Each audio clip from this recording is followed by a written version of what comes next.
On ne connaît peut-être pas les surprises que 2022 va nous réserver, mais on connaît certainement les nouveautés qui sont offertes dans Google Meet pour 2022. Si vous désirez en savoir plus, restez avec nous.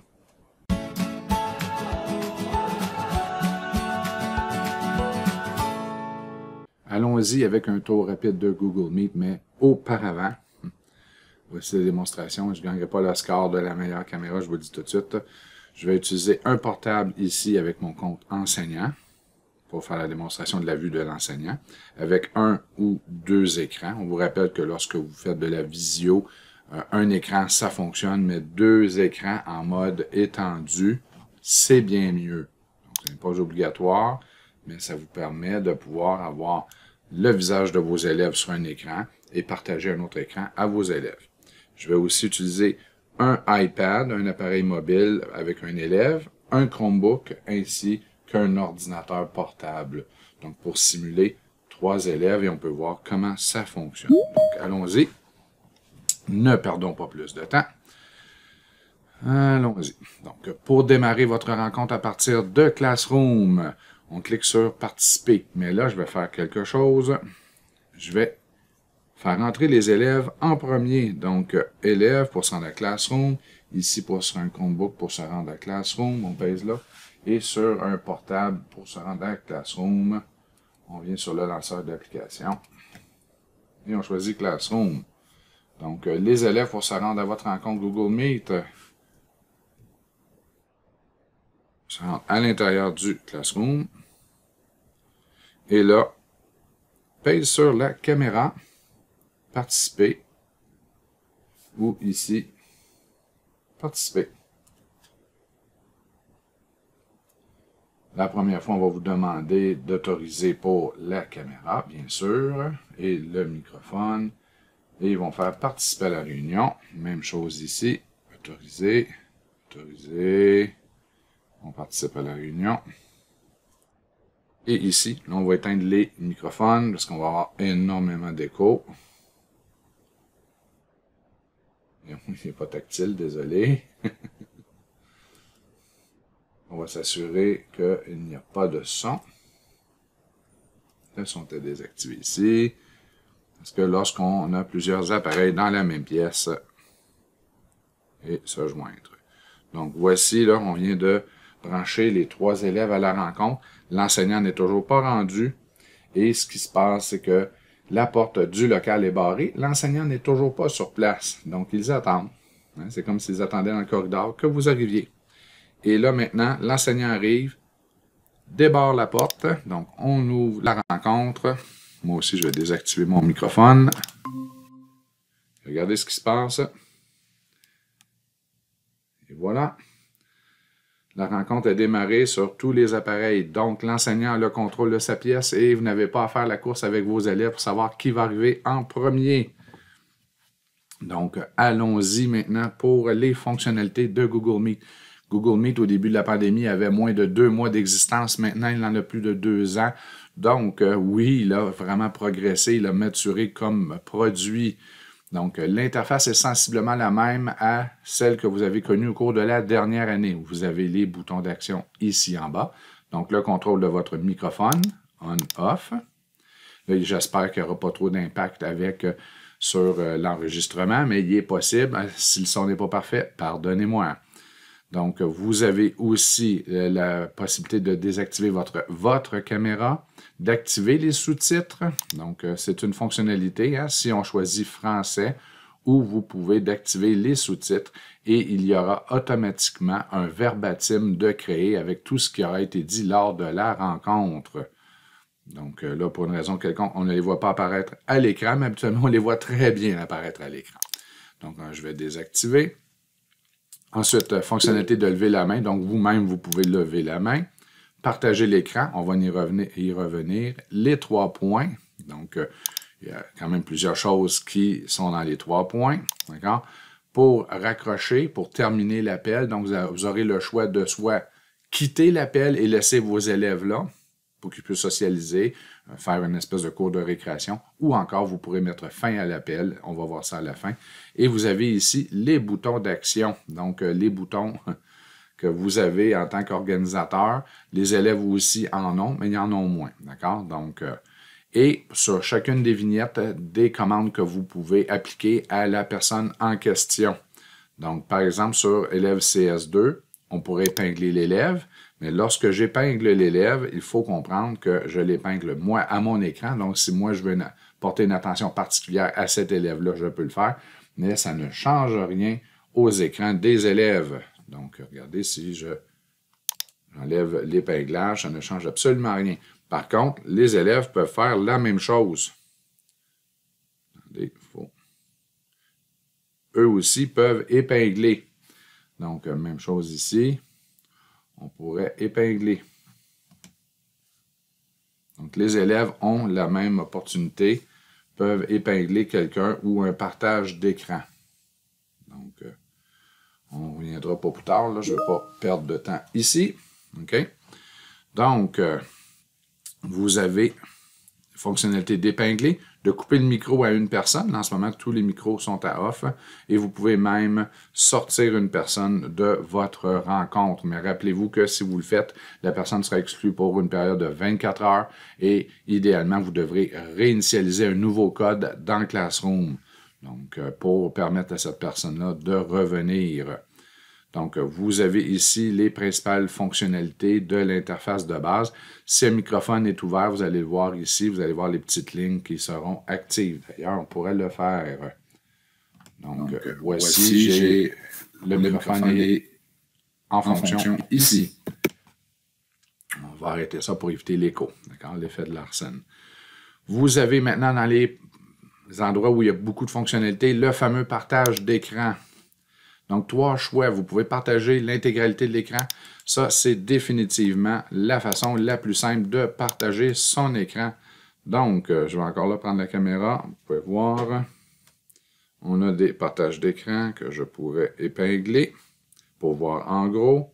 C'est même chose ici. Hein, j'avais épinglé cette vue-là. Attendez, là, je ne suis pas avec le bon appareil. J'essaie de faire le plus rapidement possible. Je vais désépingler. Et vous avez le partage qui est en plus grand ici. D'accord? Et même chose ici. On s'entend qu'on ne partage peut-être pas le meilleur écran, mais on pourrait partager ça comme ça. Donc, vous avez les partages. Et quand vous partagez l'écran, rappelez-vous que vous n'avez pas de son, mais que c'est la façon la plus simple parce que peu importe ce que vous voyez à l'écran ou sur votre deuxième écran, hein, quand on parle que c'est plus facile à 2 écrans, si moi, là, en ce moment, j'enseigne, je partage mon écran, je ne vois plus mes élèves.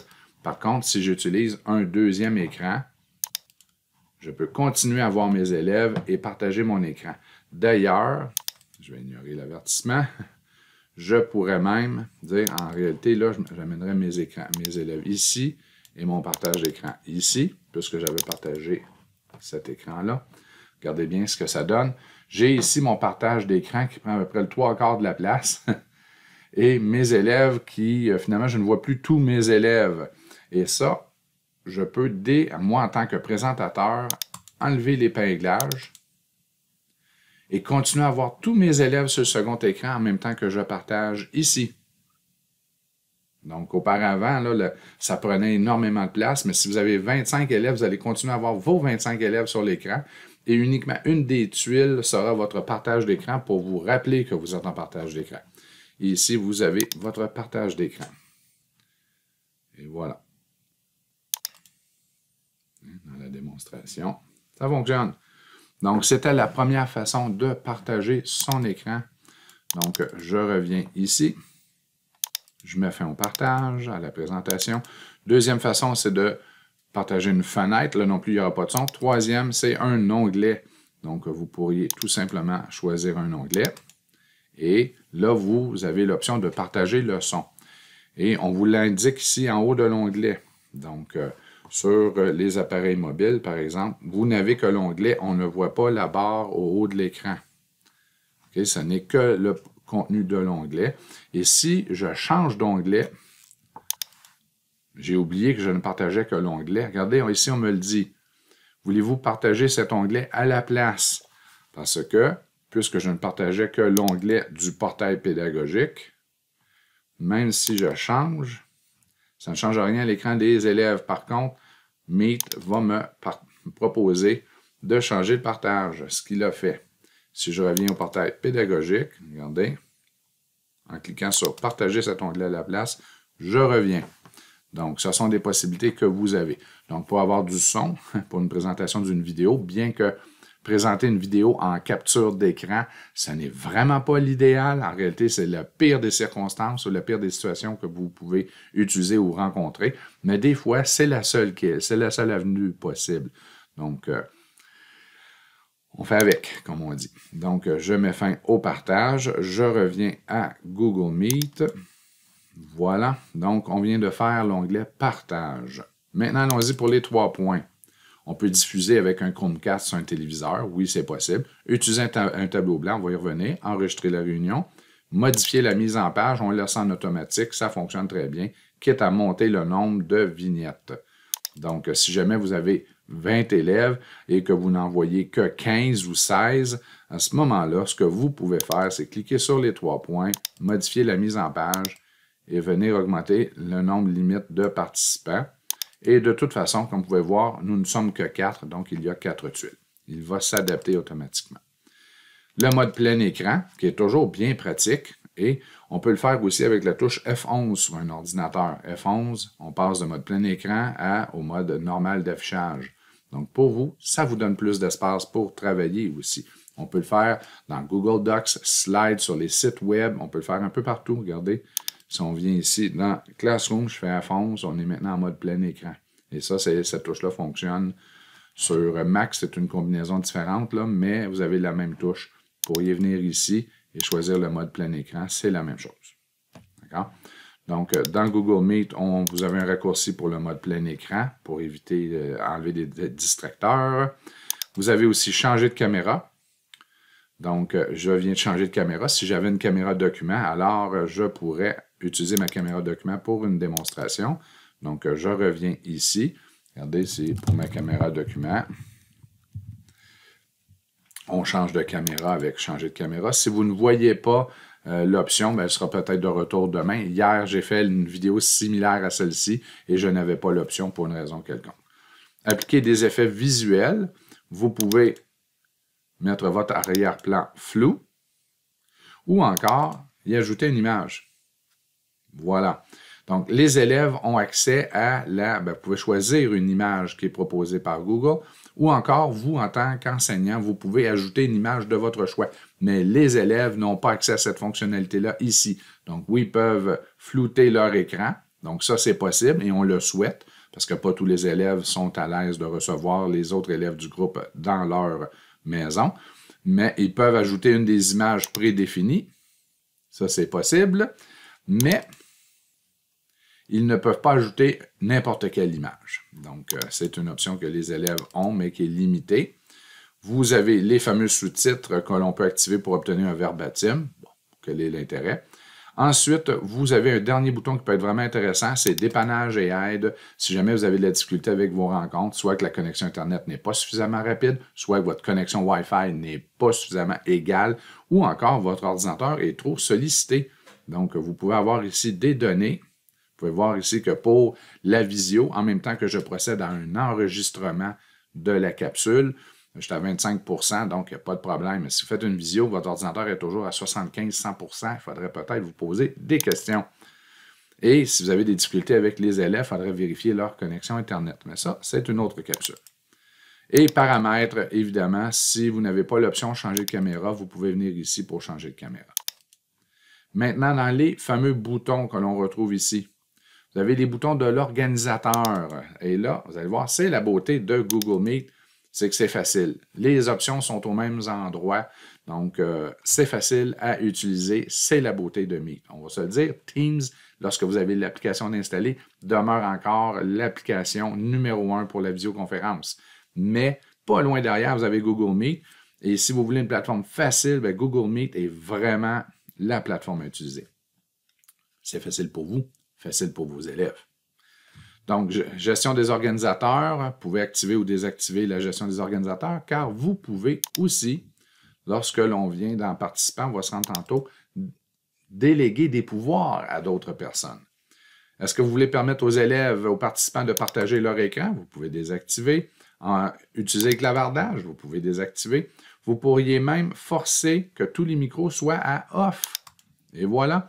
Donc là, les élèves ne peuvent même plus venir ici et réactiver le micro. Il est barré.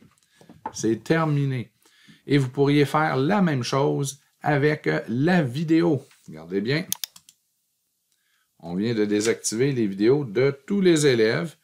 Et même si un élève vient ici et, on va arriver ici, et réessaie de réactiver la vidéo, c'est impossible. Donc, allons-y. Je vais permettre de réactiver la vidéo et les microphones. Mais regardez ce qui se passe. Ils ne sont pas réactivés à distance. Donc, vous allez devoir modéliser avec les élèves si vous utilisez cette fonctionnalité-là. Car ils devront savoir comment faire pour réactiver le microphone. Donc, à utiliser avec parcimonie. D'accord? L'accès rapide, c'est le fait que vous puissiez barrer et débarrer votre porte. Donc, on vous conseille de le laisser là lorsque vous débarrez. Les gens vont devoir cogner pour pouvoir entrer. C'est simple comme ça. Ensuite, vous avez des outils. Vous pouvez enregistrer votre rencontre, certainement, et vous pouvez utiliser un tableau blanc. Et là, c'est vraiment intéressant. C'est une force de Google. Donc, lorsque vous utilisez le tableau blanc Google, oui, vous pourriez utiliser Smart Notebook, faire un partage d'écran, mais les élèves ne pourront pas l'utiliser à distance. Voici ce que vous pouvez faire. Je pourrais utiliser un nouveau tableau blanc qui est vide ou un que j'ai déjà préparé, une présentation que j'ai déjà préparée. Donc, allons-y avec un tableau blanc vide. On va me poser une question. Avec mes élèves, est-ce que je veux qu'ils puissent uniquement voir? Et là, ils vont pouvoir voir le tableau sans utiliser le partage d'écran. D'accord? Ou encore, est-ce que je veux qu'ils puissent modifier, travailler en même temps que moi? C'est ce que je veux. Allons-y, j'envoie. Et regardez bien ce que vous allez voir affiché. Je vais essayer d'être assez rapide, là, parce qu'on en a 3.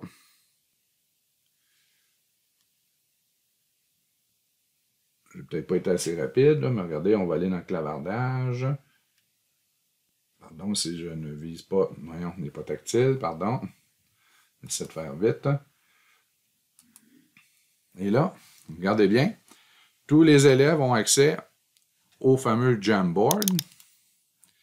Et là, je pourrais aller dessiner, écrire. Voilà. Et instantanément, les élèves ont la même chose. Mais aussi, les élèves pourraient venir contribuer. Si on change là. Bon. Regardez. Donc, c'est interactif et on fait cela sans utiliser le partage d'écran. Donc, c'est beaucoup plus facile au niveau de la connexion Internet. Donc, Jamboard, vous pouvez utiliser le Jamboard et que les élèves puissent voir, mais aussi, vous pouvez utiliser, excusez, les joies de travailler à la maison, mais vous pouvez aussi partager la présentation. Donc, je reviens ici à Google Meet. Vous avez la partie clavardage que vous pouvez désactiver aux élèves ou maintenant la réactiver si vous le désirez à n'importe quel moment. Le lien vers le Jamboard que j'avais créé. L'onglet participants. Vous pourriez couper momentanément les microphones de tous les élèves. Par exemple, vous avez un élève qui oublie ou qui le remet toujours à on par erreur. Vous pourriez le couper. Vous n'interdisez pas que l'élève puisse le remettre à on. Vous faites tout simplement temporairement couper tous les microphones. Vous pouvez ajouter un collaborateur, une collaboratrice, les commandes. Et là, vous avez ici les commandes spécifiques à chacune des participants-participantes. Donc, vous pourriez épingler une personne en particulier, couper le microphone d'une personne et, par exemple, à élève CS1, je pourrais l'épingler à l'écran. La même chose que lorsqu'on clique ici. En passant, c'est exactement la même chose. L'exclure de l'appel, même chose qu'ici. Et même l'ajouter en tant que co-organisateur. Donc, à partir de maintenant, élève CS1 pourrait partager son écran, même si les autres ne peuvent pas. Et élève CS1 pourrait, là je ne sais plus lequel est élève CS1, mais l'élève CS1 pourrait même exclure d'autres personnes. Donc, si vous avez une PEH, TES, un co-enseignant-enseignante, une direction, vous pouvez faire cela. La beauté aussi, c'est lorsque vous quittez, cette personne-là va automatiquement être la personne en charge de la rencontre. Donc, On va donner un statut d'élève à élève CS1. Donc, c'était la section ici pour les personnes, donc les participants. Et informations, vous avez les informations de contact. On vient de faire le tour complet en moins de 20 minutes de Google Meet version 2020 avec les différents types de partage d'écran. Puis regardez bien à la fin, lorsque l'on raccroche, vous avez le choix soit de vous quitter l'appel et laisser les élèves dans le groupe, ou encore, vous pouvez mettre fin à l'appel. Donc, voici ce que ça va donner. Ah, et là, évidemment, on n'était plus encore dans le Jamboard, mais regardez, c'est déjà terminé pour tous les élèves. Donc, même chose ici. Si je reviens à Google Meet, c'était terminé. Donc, l'appel était terminé pour tout le monde. C'est à la prochaine fois. Donc, version rapide de Google Meet, 20 minutes. Salut, au revoir. C'était les nouveautés pour 2022. Rappelez-vous, un écran, ça fonctionne. 2 écrans, c'est mieux. Malgré qu'avec les nouvelles fonctionnalités de Google Meet, on est capable de vivre avec un écran, mais c'est toujours plus simple avec 2 écrans. Bon, en mode étendu. Bye.